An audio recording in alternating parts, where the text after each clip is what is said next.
Sí, cuando Oscar me invitó a participar en la reunión para comentar sobre los 100 años como en particular alrededor de Watson, y dije, Watson, pues claro, ¿verdad? Todos sabemos quién es Watson y seguramente algo se nos ocurrirá decir al respecto, ¿sí? Después me enteré que esta reunión iba a durar 2 horas y dije, bueno, no sé si tengamos como para cubrir 2 horas, ¿verdad?, hablando sobre Watson, así que a googlear se ha dicho.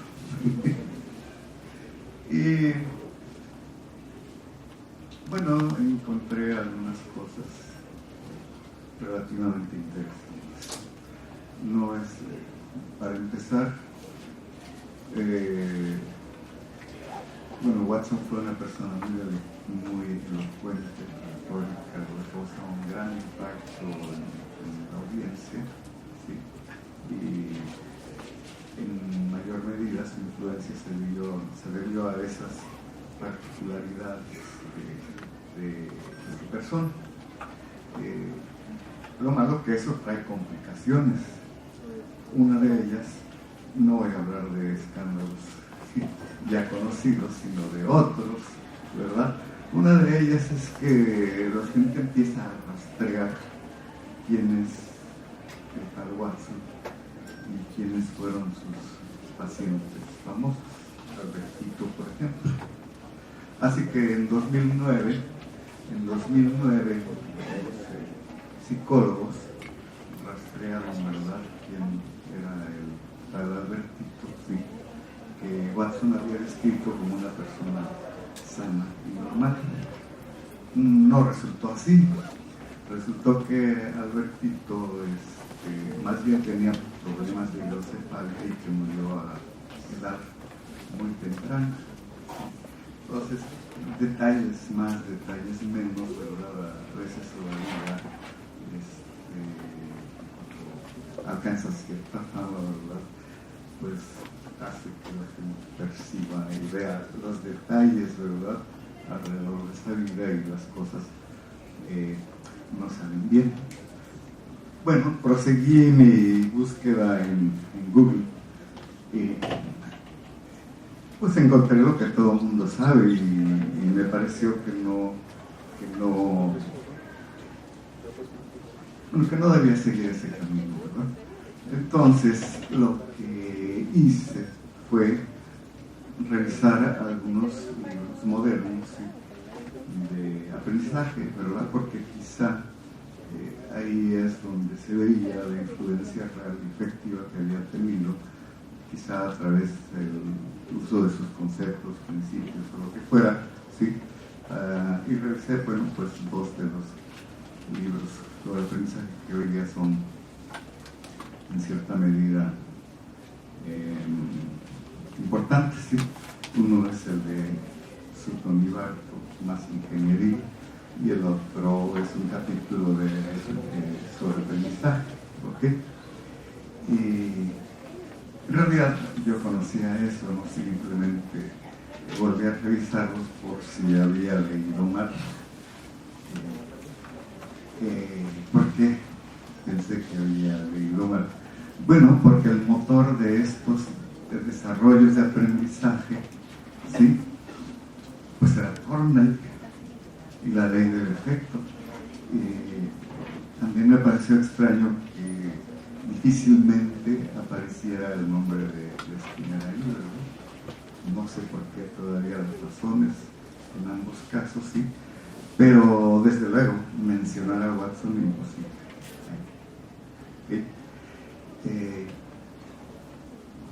Sin embargo, Watson de alguna forma lo reconocemos como el padre del conductismo, ¿verdad? Pero ¿por qué entonces a Thorndike, que es el que es citado actualmente, se le conoce como el padre de la psicología educativa? No entiendo. ¿Sí? Pero sí lo entiendo. Sé de sus trabajo al respecto, de sus publicaciones, de la importancia que tuvo en ese sentido, ¿verdad?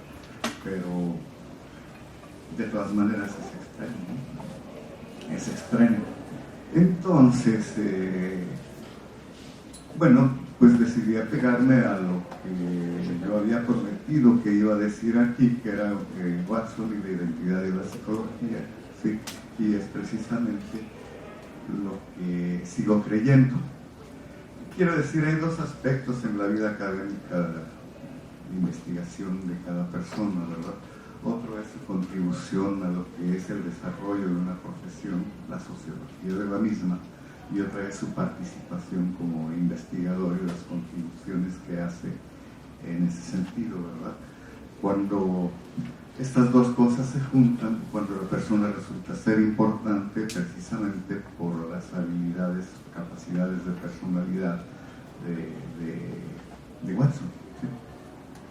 Entonces, a mí me parece que en toda profesión hay algo que es muy importante y que es tener una identidad, una imagen social, ¿verdad?, que te permita ser reconocido, pues, por otros miembros de la sociedad, ¿verdad?, que sepan a qué te dedicas, etcétera, etcétera, ¿verdad? Identidad que en este país se ha ido consiguiendo poco a poco, ¿verdad? Y que en Estados Unidos sí se ha conseguido a través de una asociación psicológica muy fuerte. Por cierto, la asociación psicológica que en algún tiempo, no me acuerdo si fue en 1919, presidió Watson, ¿verdad? Y en 1957 recibió el reconocimiento de esa misma sociedad por sus contribuciones a la psicología, ¿verdad?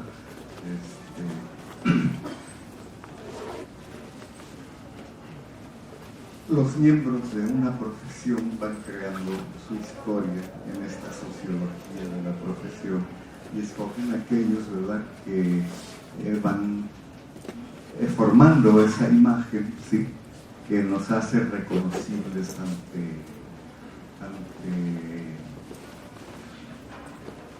ante una sociedad. A mí me parece entonces que uno de los papeles fundamentales que jugó la figura de Watson, quizá no la persona, ¿sí?, es precisamente formar esa idea de que nuestra profesión tiene varias propiedades, ¿sí? Una de ellas, sí, el interés por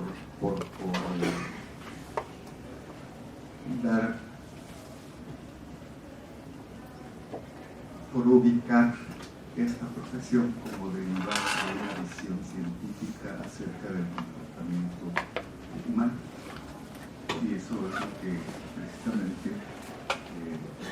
proponía Watson, ¿verdad? La otra es que él creía, como muchos creemos hoy día y lo sostenemos, aunque ahora hemos necesitado de algunas herramientas adicionales, ¿sí?, que la psicología básica, la psicología de laboratorio, ¿sí?, estaba fuertemente ligada a su aplicación en el medio social, que eran simplemente, ¿verdad?, los principios que derivábamos del laboratorio pues eran aplicables para resolver problemas de orden social, ¿sí? Fue otra contribución, es decir, nos ubicaba a los psicólogos, ¿verdad?, como personas que teníamos un conocimiento integrado de diversas actividades, ¿sí?, y que percibían pues la solución a los problemas sociales de una manera distinta a la que lo hacían otras profesiones que también abordaban los problemas de comportamiento humano, al menos algunos. Y bueno, en el curso de esas acciones, desde luego que formamos pues de alguna manera esa imagen. Una imagen que creo yo se ha ido un poco difuminando porque, bueno, revisión, desde luego, sostiene el abordamiento de problemas que otras profesiones también tocan, ¿verdad? Y obliga pues a tener visiones un poco más multidisciplinarias. Eso en algunos lugares se ve porque ya no hay una facultad de psicología, sino que la facultad está más bien, o las tareas de la psicología están como dispersas en un departamento más general, ¿sí? Pero eso es lo que yo creo que fue el papel principal a este nivel, ¿sí? de la figura de Watson. Y creo yo que es, en esencia, un papel importante. Más adelante sigo leyendo pues esta búsqueda en distintos lugares, ¿sí? Me encuentro con que la visión de Watson era muy al estilo de Thorndike, aunque Watson desde luego tenía un origen un tanto distinto. Recordaremos que él fue discípulo de Loewe, aquel que trabajaba en los tropismos, ¿verdad?, los movimientos de acción dirigida, ¿sí? Tenía un entrenamiento muy fuerte pues en investigación animal y tenía la firme convicción de que su capacitación, su entrenamiento en ese tipo de investigación le podía ayudar a entender el comportamiento humano.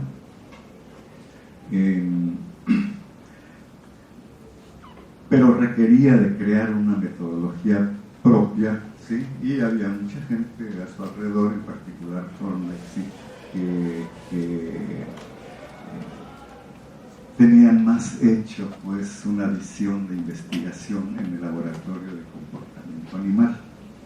Pero él se ajustaba a las condiciones. Si comparamos en un punto a Thorndike respecto a Watson, veremos que Thorndike ponía al animal dentro de la caja, mientras que Watson lo ponía fuera. Es decir, Thorndike lo que hacía es meter en la caja gatos, parece, ¿verdad?, pollos, y entonces a fin de conseguir alimento, ¿verdad?, animal tendría que desplazar por ahí pues una especie de palanquita, ¿verdad?, a fin de salir y pues conseguir el alimento que estaba fuera, ¿ok? En realidad, Watson puso al animal fuera, pero no al animal, porque le interesaba el comportamiento humano. Luego les platico un poquito más de eso, ¿verdad? Pero lo ponía fuera de la caja, ¿verdad? Y entonces el dispositivo que abría la caja estaba fuera, de tal forma que el niño, en este caso, podía ingresar su mano y tomar también pues un dulce, en este caso, ¿verdad? Curioso, ¿sí? Curioso. Pero la idea de lo que se aprendía era fundamentalmente la misma: asociaciones, estímulo-respuesta, ¿verdad? No, a pesar de que puso al organismo fuera de la casa, de la caja, ¿verdad?, no pensó en una idea más similar a la de condicionamiento operante. ¿Qué decía él respecto a esto y por qué lo pensaba? Porque nunca lo hizo, desde luego, ¿verdad? Él decía que si uno pusiera a un niño en esa situación, lo que ocurriría, ¿sí?, es que al principio el niño mostraría todas aquellas conductas, comportamientos que habría usado en situaciones similares, ¿sí?, hasta que quizá alguna de ellas, o una accidental, pues abriera la caja, no. Y entonces operaba el principio de, iba a decir reforzamiento, pero no sé todavía si lo voy a hacer. Veremos más adelante. Sí, el caso es que de alguna manera se fortalecía la relación entre la situación y la emisión de ese comportamiento. ¿Sí? Conforme el niño, pues, el niño teórico, ¿verdad? Y la caja teórica repetían una y otra vez el tiempo que él ocupaba para salir, para abrir pues esa caja, ¿verdad? Se disminuía hasta que, decía él, acabaría siendo una respuesta muy eficiente, ¿verdad? Es decir, llegaba, quería, tomaba y seguía adelante. Esa es la historia, ¿verdad? De esta situación, pues teórica, ¿verdad? Pero ahí mismo él planteó la posibilidad de que existían varios principios, ¿verdad?, que operaban ahí. Principalmente, ¿sí?, había dos de ellos que fueron muy comentados en la época, ¿verdad? Si mal no me acuerdo, eran el de frecuencia y presencia, ¿verdad? Uno de ellos era que la actividad que más se repetía pues en la situación era la que iba a persistir más adelante. Y en segundo lugar, que la actividad más reciente, ¿sí?,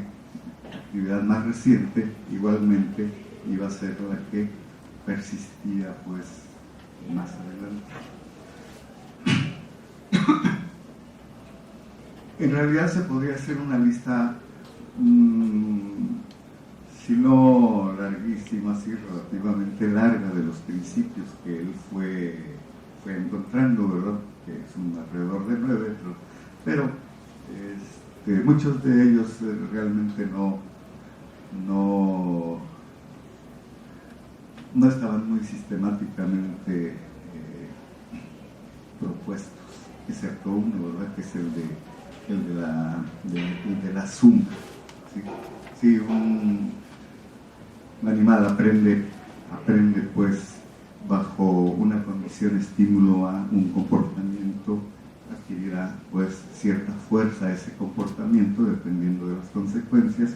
Si lo aprende en una situación diferente, igualmente lo aprenderá, pero si se presentan los dos estímulos, ¿verdad?, juntos, la fuerza de la respuesta aumentará. Cosas que son relativamente conocidas para nosotros, ¿verdad?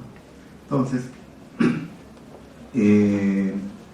sí, derivó una serie de principios, ¿sí?, pero como les decía, los que llamaron la atención fueron fundamentalmente los de frecuencia y presencia, y fueron los que de alguna manera, por lo menos durante un periodo, acabaron con Watson. Porque se empezó a hacer una buena cantidad de investigación, ¿sí?, y no sé si decir demostraron, ¿verdad?, pero en ese momento la evidencia, vamos a decir, que resultó contraria a lo que afirmaba Watson, y un poco se vino abajo su pan. ¿Sí? El siguiente punto en esta escalada de información que encontré se refiere a que el interés fundamental de Watson era el comportamiento humano, ¿sí? Pero la mayor parte del tiempo regresaba al laboratorio. La razón, pues yo creo que él mismo la definió. Se dedicó a estudiar el comportamiento de bebés durante el primer año de vida mediante métodos observacionales, ¿sí?,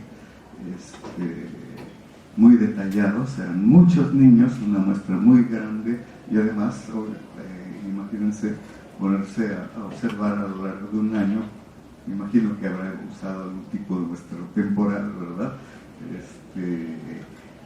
lo que los niños hacían, ¿sí?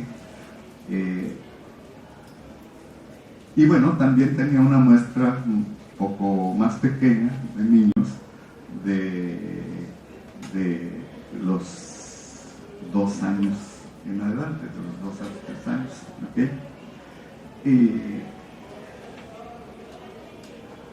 bueno, hoy podemos decir simple y sencillamente que no encontró oro, que encontró variabilidad de ruido, etcétera, etcétera.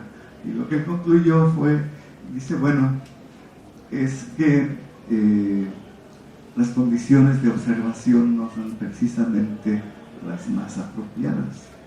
Necesitamos mejores condiciones y entonces consideró que lo ideal sería irse a una situación más restringida, ¿verdad? Más limitada, y no hacer observaciones en el medio natural tal cual. Así sí que se va a hacer observaciones a instituciones, ¿verdad?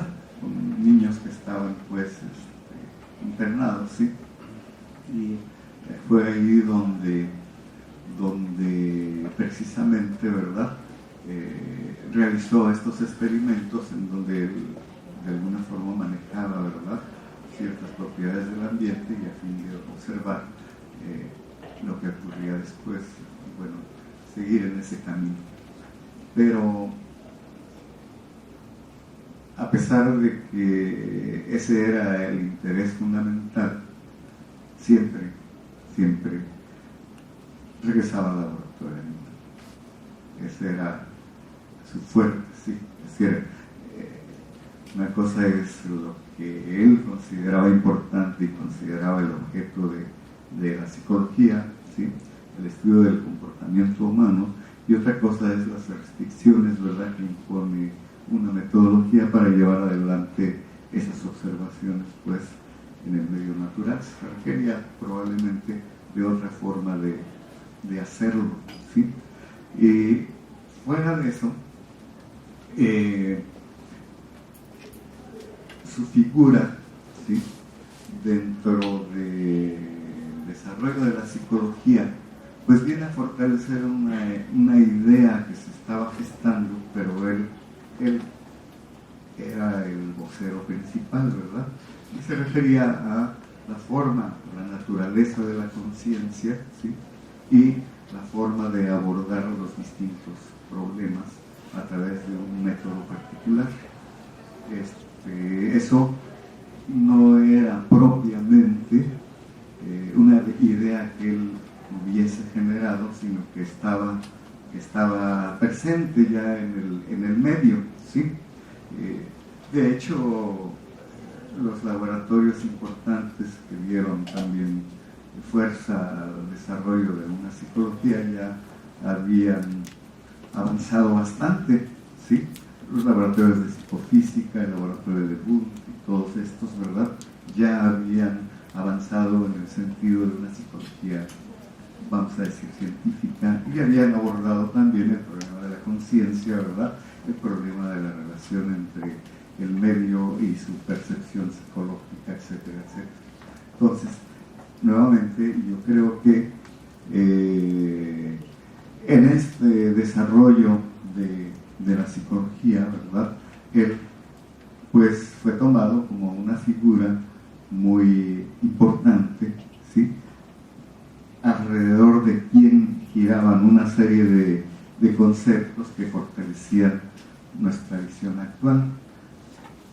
Y que haya sido tomado de esa forma, ¿verdad?, no quiere decir que no haya sido una persona, ¿verdad?, con una capacidad para la investigación pues por encima de lo normal, de una capacidad para analizar distintos fenómenos psicológicos también muy por encima de lo común. No quiere decir eso, simplemente quiere decir que además de eso, ¿verdad?, tenían pues esta capacidad de influir, ¿sí?